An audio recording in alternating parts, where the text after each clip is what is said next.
Hello everyone. So my dear students, आज हमारे ninth class के स्टूडेंट्स का फाइनल एग्जाम था। बहुत से बच्चों ने काफ़ी अच्छा रिस्पांस दिया कि सर हमारा पेपर बहुत अच्छा हुआ। कुछ बच्चे परेशान भी थे, बच्चे परेशान नहीं होना है। नेक्स्ट जो एग्ज़ाम है आप उसकी अच्छे से प्रिपरेशन करो, ताकि अगर ये थोड़ा सा मतलब अच्छा नहीं हुआ तो ये भी ओवरकम हो जाए। नेक्स्ट एग्ज़ाम की अब अपनी प्लानिंग करो, राइट। एंड आज के इस छोटे से वीडियो लेक्चर में मैं जो फाइनल एग्जाम आज हुआ है उसकी आंसर की आपके साथ शेयर कर रहा हूं। आज मैं यहां पे दो सेक्शन डिस्कस करूंगा आपसे, section A and case study. Mostly बच्चों को इन्हीं में थोड़ा सा चैलेंज आता है। तो सेक्शन ए में 20 एमसीक्यूज हैं। मैं आपको सबके आंसर्स बता रहा हूं कि क्या आंसर्स थे। ये क्वेश्चन पेपर आपको मेरी ऐप पे मिल जाएगा, आप वहां से इसको डाउनलोड करके पूरा पेपर सॉल्व भी कर सकते हैं। एंड केस स्टडी क्वेश्चन में 3 क्वेश्चंस होते हैं, दैट यू नो। सब पार्ट्स होते हैं, सबके आंसर मैं आपको बताऊंगा। और ये 12 मार्क्स की होती है, तो 20 एंड 12 कितने हो गए?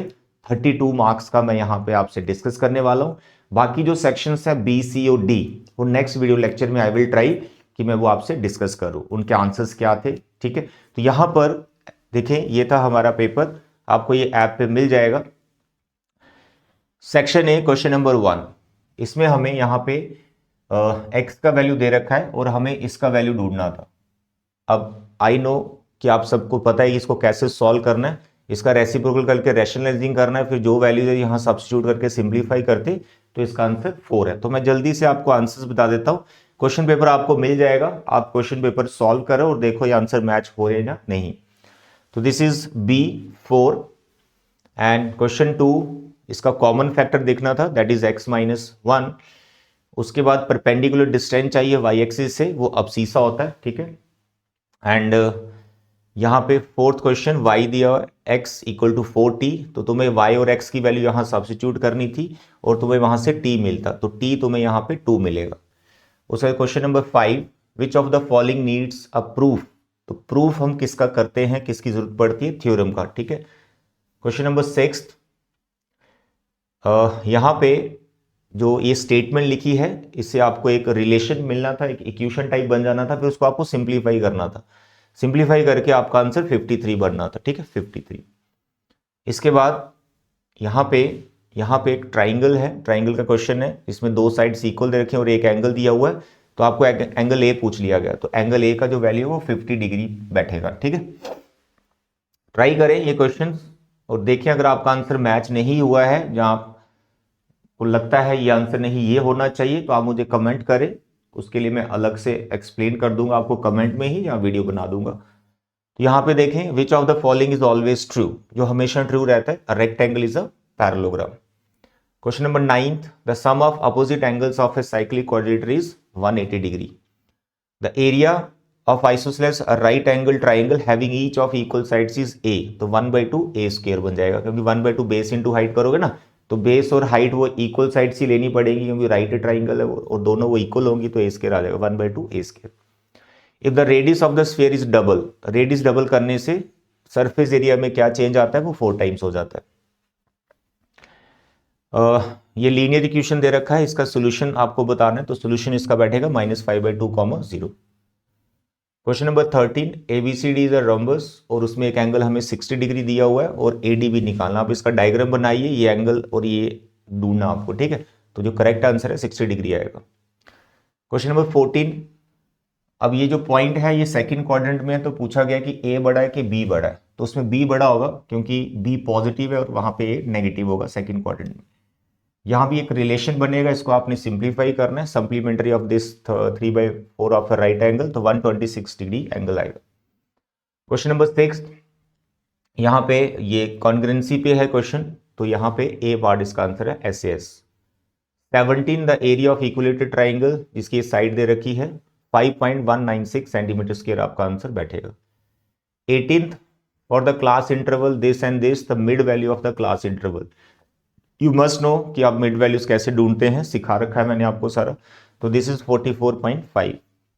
असर्शन रीजन में दोनों जो 19 और 20 है, दोनों का ए आंसर। कुछ बच्चे कह रहे थे कि सर इसका बी होगा नॉट करेक्ट एक्सप्लेनेशन, बट यहाँ पर बच्चे 19 का ए ही है, ये करेक्ट एक्सप्लेनेशन ही है उसकी, क्योंकि यहाँ अगर आपने पाइथागोरस थ्योरम लगाई है तो 90 डिग्री का जो एंगल है वो यहीं पर दिखाया जा रहा है, ठीक है, तो इसका ए ही आंसर होगा और 20 का भी ए। तो ये थे 20।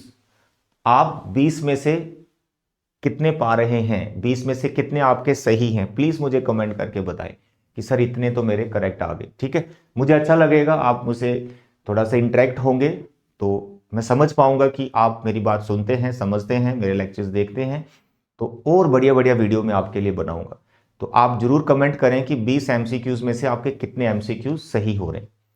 उसके बाद हम सेक्शन बी, सी और डी बाद में डिस्कस कर लेंगे। अगर आपको बी, सी, डी के भी सॉल्यूशंस चाहिए डिटेल में, फिर कमेंट करें, फिर ही वीडियो बनाऊंगा, है ना। ऐसे क्वेश्चंस आपको ऑलरेडी आते हैं, पेपर है, आप सॉल्व कर सकते हैं इसको, ठीक है। तो आप मुझे जरूर बताएं कि अगर आपको इसके डिटेल सॉल्यूशन चाहिए, ठीक है। तो अभी फिलहाल केस स्टडी में देखें, यहाँ पे केस स्टडी में आप देखें जो 36 क्वेश्चन है पहला केस स्टडी का, this is what, this is linear equation का क्वेश्चन, ये लीनियर इक्वेशन का क्वेश्चन है। इसमें यहाँ पे नंबर ऑफ चिल्ड्रन एक्स हैं और टोटल चॉकलेट्स जो हैं वो वाई हैं, तो 20 चॉकलेट्स डिस्ट्रीब्यूट किए अडल्ट्स को। तो जो पहला क्वेश्चन है कि राइट अ लीनियर इक्वेशन, तो आपका जो लीनियर इक्वेशन बनना था तो ये टोटल चॉकलेट, उसमें से 5 चॉकलेट आपने चिल्ड्रन को दिए 5x और अडल्ट्स को 20 दिए, वो अलग से 20 प्लस कर देंगे। तो फर्स्ट पार्ट का आपका यही आंसर है, बस इतना लिखेंगे तो आपको एक नंबर मिल जाएगा। If there are 20 children then find the number of chocolates.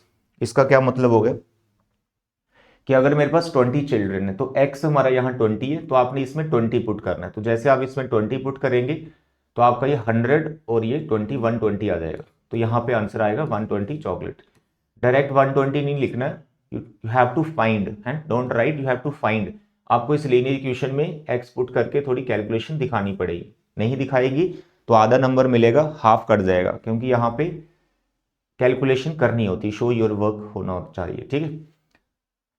If she distributed 145 chocolates then how many children are there in the orphanage. मेरे बच्चे यहाँ पर जो 145 चॉकलेट है ये y का वैल्यू, तो इस इक्वेशन में तुम्हें अब y पुट करना था इस थर्ड पार्ट के पहले वाले पार्ट में, ठीक है। तो यहाँ पर y आपको 140 करना है, 145 और 5x 20, और इसको सिंप्लीफाई करके x का वैल्यू निकलेगा, तो 20 इधर आएगा, ये माइनस हो जाएगा, 125 आएगा, फिर 5 इसके डिवाइड में आ जाएगा, कैंसिल करके देखोगे तो तुम्हें x की वैल्यू मिलेगी, ये मिली 25 इसका आंसर 25 है। इसका जो दूसरा पार्ट है इसको चेक करना, 41 आंसर है, बिल्कुल सिमिलर वे में ऐसे करना है इसको। नेक्स्ट जो क्वेश्चन है 37, this is related to surface area and volume. इसमें बच्चों को चैलेंज आया है कि सर जो स्लांट हाइट है वो स्क्वायर रूट के अंदर रखनी या नहीं रखनी। बच्चे स्क्वायर रूट के अंदर अगर कोई नंबर आ गया, लेट अस सपोज 20 आ गया, तो स्क्वायर रूट के अंदर 20 ऐसे नहीं लिखते, तो स्क्वायर रूट ऑफ 20 का वैल्यू निकालते हैं। तो ये चीज़ आपको ध्यान रखनी है, वैल्यू आपको निकालना है, नहीं तो नंबर कट जाता है मेरे बच्चे। 37 में जो फर्स्ट आपने स्लांट हाइट निकालनी थी, ठीक है, तो वो स्क्वायर रूट के अंदर कुछ नंबर आ रहा है, जो भी नंबर आ रहा है, तो इसका आंसर है 20 पॉइंट समथिंग, ठीक है, इट इज 20.11 अप्रॉक्सीमेटली इतना ही। देखो इसका आप गैस भी कर सकते हो, स्क्वायर रूट के अंदर कोई नंबर आता है उसका गैस भी, जो भी नंबर स्क्वायर रूट के अंदर आया होता है ना, उससे पहले या बाद में आप देखा करो कौन सा परफेक्ट नंबर है। तो आई थिंक आपका 404 आ रहा था ना स्क्वायर रूट के अंदर, ऐसा ही कुछ, तो 400 अगर आपका आ रहा है 404, तो इससे पहले 400 आपका परफेक्ट नंबर है जो कि 20 होता है, तो आपका आंसर 20 पॉइंट समथिंग ही आएगा। तो ये 400 से ज्यादा दूर नहीं है 404, तो इसलिए 0.1 आप लगा देते तो कोई दिक्कत नहीं, 20.1 कुछ ऐसा इसका आंसर है। Next question, question number second part, write the formula to find the curved surface area. यहां सिर्फ आपको फॉर्मूला लिखना था पाई आर एल, ठीक है। उसके बाद लिखा है find the curved surface area, फिर आप इसमें वैल्यू डालेंगे रेडियस की और स्लांट हाइट की जो आपने निकाली, तो यहां पर ये कर्व्ड सरफेस एरिया ये आपका आंसर बनना चाहिए। मैच नहीं हो रहा तो जरूर बताइएगा, डिस्कस करेंगे। फाइंड द वॉल्यूम, वॉल्यूम आपको पता है कोन का कितना रहता है 1/3 पाई आर स्क्वायर एच, ये कोन का वैल्यूम है, बस इसमें आर और एच का वैल्यू पुट करना था, वो हमें क्वेश्चन में गिवन था, तो आपका आंसर 92.4 सेंटीमीटर क्यूब आ रहा है, ठीक है। इसके बाद नेक्स्ट जो है question number 38, this is based on polynomial, very simple question. सबसे पहले पूछ लिया what is the degree of the polynomial, तो ये कांस्टेंट पॉलिनोमियल है, इसकी डिग्री 0 आएगी, तो इसका आंसर आपको 0 लिखना था। उसके बाद what is the coefficient of x square in this, आपने इसको एक्सपैंड करना था, तो मैं यहाँ पे एक्सपैंड करके आपको बता देता हूँ, एक्स प्लस 3 का होल क्यूब। आइडेंटिटी आनी चाहिए आपको, जो मैंने आपको करवाई थी, ए प्लस बी का होल क्यूब। बोलो क्या होती, A cube plus B cube plus 3 A square B plus 3 A B square. जैसे आप आइडेंटिटी ओपन करेंगे, सिंप्लीफाई भी कर सकते हैं थोड़ा, तो आप देखें एक्स स्क्वायर की सिर्फ एक ही टर्म है, इसका जो कोफिशिएंट है 9r, तो आपका आंसर 9 होना चाहिए। उसके बाद जो थर्ड पार्ट है, ऑफकोर्स सब बच्चों ने पहला ही ट्राई किया होगा, अगर दूसरा भी ट्राई किया तो मैंने सॉल्व कर दिया। इसका आपको बस मिडिल टर्म स्प्लिट करना था, ऐसे 2 फैक्टर आ जाते। इसमें आपको पहले 35 एलसीएम लेंगे तो बेटर ऑप्शन रहेगा आपके लिए। 35 एलसीएम लेके साइड में कर दिया, 35 एक्स स्क्वायर से इनटू हो जाएगा, तो ये जो क्वाड्रेटिक आपको दिख रहा है, बस आपने इसका मिडिल टर्म ब्रेक करना था, तो मैंने मिडिल टर्म ब्रेक किया हुआ, फिर 2 फैक्टर बना दिए, दैट्स ऑल। तो ये थे हमें 20 तुम्हारे 20 एमसीक्यूज और 3 केस स्टडी क्वेश्चंस 12 मार्क्स के। कोई डाउट बनता है, कुछ भी बनता है, कमेंट करें, आपको रिस्पॉन्स दिया जाएगा। And section C D E B C D अगर उसके भी सोल्यूशन चाहिए, सो प्लीज़ मुझे कमेंट के थ्रू ही बताएं, ताकि मैं उसका वीडियो अलग से बना दूंगा। तो ऐसे ही पढ़ते रहो और नेक्स्ट एग्जाम की अच्छे से प्रिपरेशन करो। 10th क्लास में एकदम सीरियस हो जाना स्टार्टिंग से, फिर सभी बच्चों का पेपर बहुत अच्छा होगा। ठीक है, सीरियस रहना पड़ता है हमें अपनी पढ़ाई को लेकर। थैंक यू बच्चे, bye bye and take care.